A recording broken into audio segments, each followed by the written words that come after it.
Imagine the most catastrophic defeat in the history of a rising empire. A disaster so complete, so humiliating, it breaks the spirit of its people. A fatal mistake born of arrogance, leading not to glorious death in battle, but to shame. This was the reality for Rome in the year 321 BC, at a place called the Caudine Forks. The unstoppable Roman army was trapped. They did not fight, they did not die heroes. Instead, they surrendered. They were forced to pass, one by one, under a yoke made of spears, a symbol of utter disgrace. This was not just a defeat, it was a psychological wound, a moment that nearly ended Rome's dream of controlling Italy. It was the day Rome learned that it was not invincible. But who were the victors of this greatest of Roman disasters? History often forgets them. We are taught a simple story. Rome's rise was inevitable. A powerful, civilized city destined to rule. But this is a myth. The truth is far more dramatic.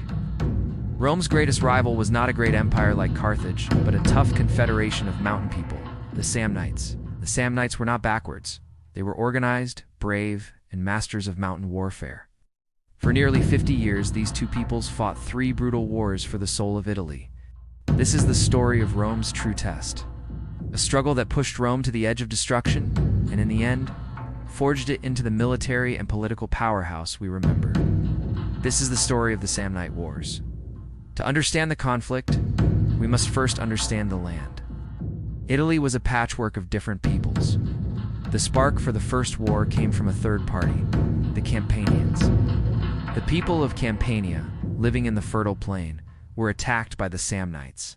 Fearing for their wealth in their city of Capua, they asked Rome for help.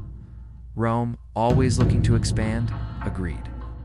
This was the first time Roman armies marched into Samnite territory. The First Samnite War was short.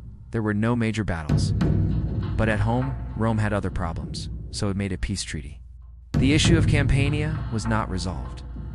It was a problem waiting to explode again. The Second Samnite War was the main event.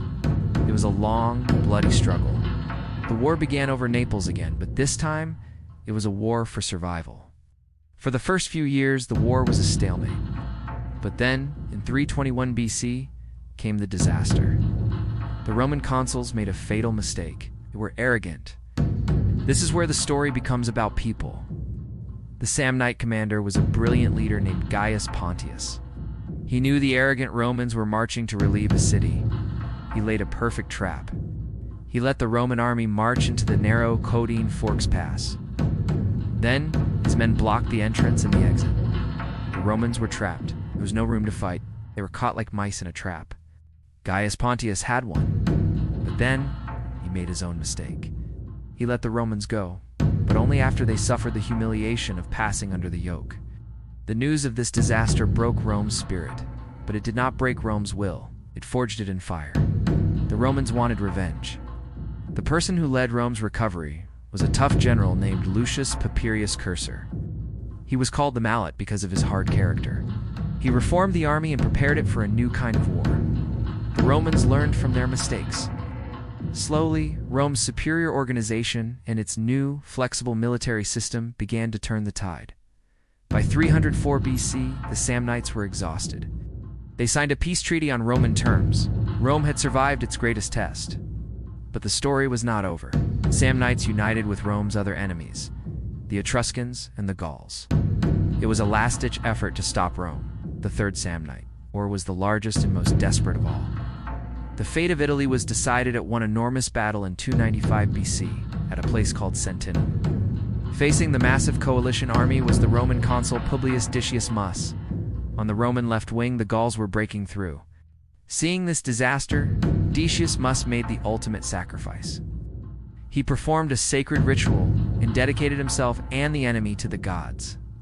Then, he charged directly into the enemy lines, knowing he would die. His heroic sacrifice inspired the Roman soldiers. They fought with renewed fury and won the Battle of Sentinum. The Samnites fought on for a few more years, but their spirit was broken. In 290 BC, they surrendered for the final time. Rome was now the master of the Italian peninsula. So how did the Samnites, a seemingly weaker people, challenge Rome so seriously? And why were these wars so important for Rome's future? First, the how. The Samnites used their greatest advantage, their land. They were masters of guerrilla warfare in the mountains. They knew the terrain, and they used it to set traps, like at Caudine Forks. They were also incredibly united and determined. They were fighting for their homes and their way of life. Finally, they benefited from Roman arrogance. Early in the wars, the Romans underestimated them, leading to catastrophe. Now, the why. Why were these wars the most critical in Rome's history? Because they forced Rome to change. The disaster at the Caudine Forks was a painful lesson. It taught Rome that it had to be smarter, more flexible, and more resilient. This led to military innovations like the Manipular Legion, which would become the basis for Rome's future conquests. The wars also forced Rome to learn how to control a large territory.